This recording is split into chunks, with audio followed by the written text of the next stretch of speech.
everyone, I'm Jasina Paris and I welcome you all to the discussion of 20 GK questions from CLAT perspective. इस video में हम ऐसे 20 questions discuss करेंगे आज ही के करंट अफेयर से. So let's quickly see. Let's start with the first question. पहला question है कि which country became the first in the world to legally enforce a minimum age of 16 years to for the use of social media. तो पहली world में ऐसे पहली country है जिसका नाम है ऑस्ट्रेलिया, जिन्होंने एक लॉ पास किया है विद रिगार्ड टू कौन से एज ग्रुप के बच्चे अब यूज़ कर सकते हैं. तो 16 अबाव यहाँ पे कैटेगरी लगाई गई है. So answer is option C. Question number 2. UNICEF जो है हम देखते हैं कि what does the emblem represent. हमको पता है आज यूनिसेफ डे, इसीलिए ये क्वेश्चन आया है. तो उसके लोगो क्या है? उनका यहाँ पे लोगो है मदर एंड चाइल्ड. ठीक है, अगर आपने देखा होगा ब्लू कलर का एक लोगो है and I had showed you in today's discussion as well. तो यहाँ पे आंसर इसका है option B. Proceeding to question number 3. UNICEF का फुल फॉर्म क्या है? So it was United Nations International Children's Fund, पर इंटरनेशनल को भी हटाया है. So currently it is only United Nations Children's Fund. Okay, international नहीं है, सिर्फ चिल्ड्रंस फंड है, जो बना था 1946 में 11th दिसंबर को. Right, let's proceed to the next question. UNICEF was originally created to provide emergency aid to children. कभी, ओके, व्हिच इवेंट के बाद? हम देखते हैं 1946 में बना था, तो कौन सा इवेंट चल रहा होगा? World war 2. तो इसीलिए आंसर होना चाहिए ऑप्शन बी. वर्ल्ड वॉर 2 के बाद बच्चों को हेल्प प्रोवाइड करने में, उनके to unlock the potentials of them, we see that this body was created. Headquarters किधर है यूनिसेफ का? यूनिसेफ का headquarters are located in New York. Okay, and therefore the answer is option D. Proceeding to the next question. Blue Dot Center ये UNICEF का है. ये setup किया गया था कौन से क्राइसिस के लिए? सो ओरिजिनली हम देखें 2016 में ये बनाया गया था, mainly with regard to refugee crisis in Afghanistan and Syria, इस रीजन के लिए. बट इसको एक्सपैंड किया था स्पेसिफिकली जब यूक्रेन क्राइसिस चल रहे थे. So yes, the answer should be option C. इसका एक्सपेंशन या इसका जो हम देखते हैं, it is with regard to Ukraine के टाइम पे. करंट हेड, जिसको हम एग्जीक्यूटिव डायरेक्टर कहते हैं यूनिसेफ का, अभी कौन है? The answer is Catherine Russell.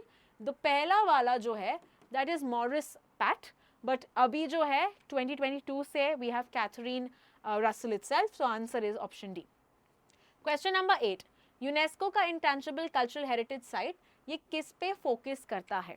यहाँ पे हम देखते हैं कि कुछ चीज़ जो ट्रेडिशंस, जो ओरल ट्रेडिशंस होते हैं, राइट, म्यूजिक फॉर्म्स है, डांस फॉर्म्स हैं, इनको ये प्रिजर्व करते हैं. सो यहाँ पे इट इज़ नॉट मॉन्यूमेंट्स, क्योंकि उसके लिए you have the world heritage sites, है ना.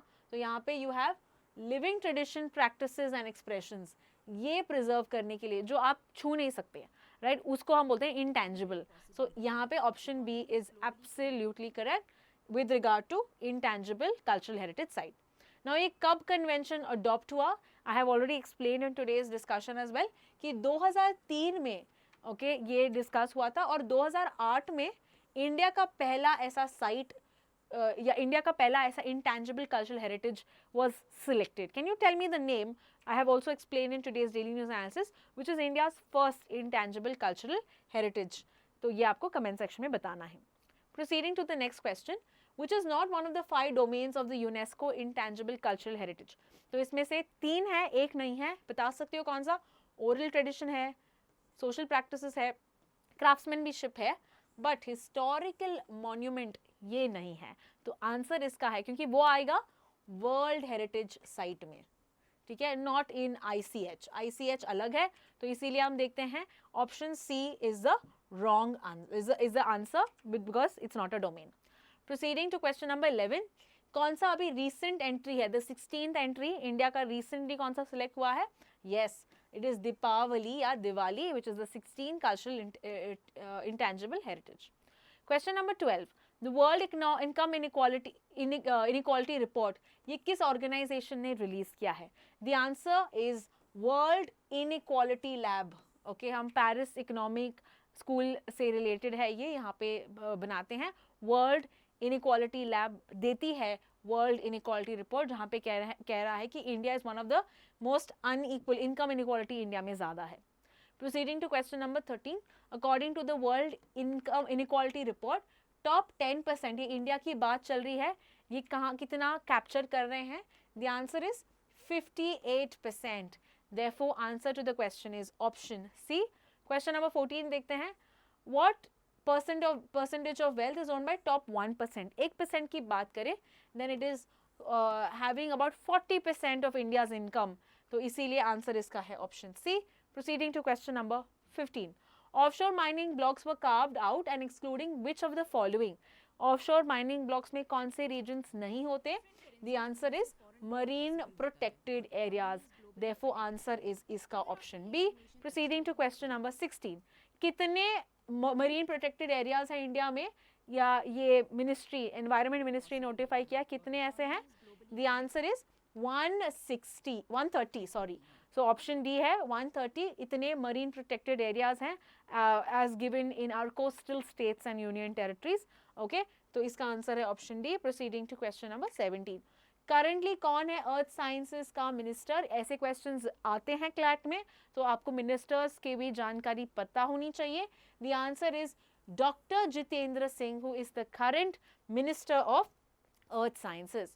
Question number 18. कौन सा सेक्टर सबसे ज्यादा शेयर देता है जीडीपी में? ओके, जीडीपी में हम देखते हैं कि जो टर्शरी सेक्टर है, यानी कि सर्विसेज सेक्टर, सबसे ज्यादा कंट्रीब्यूट करता है. लेकिन अगर एम्प्लॉयमेंट की बात की जाए, then we have the primary sector. Okay, primary sector में एग्रीकल्चर भी आता है.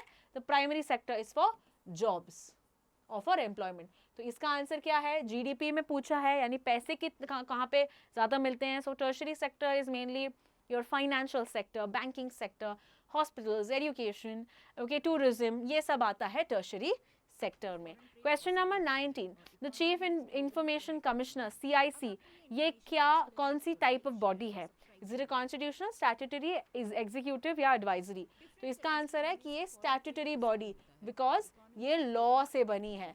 अगर कोई कॉन्स्टिट्यूशन से बना होता, ओके, यानी कि कोई आर्टिकल होता, then that would be option A.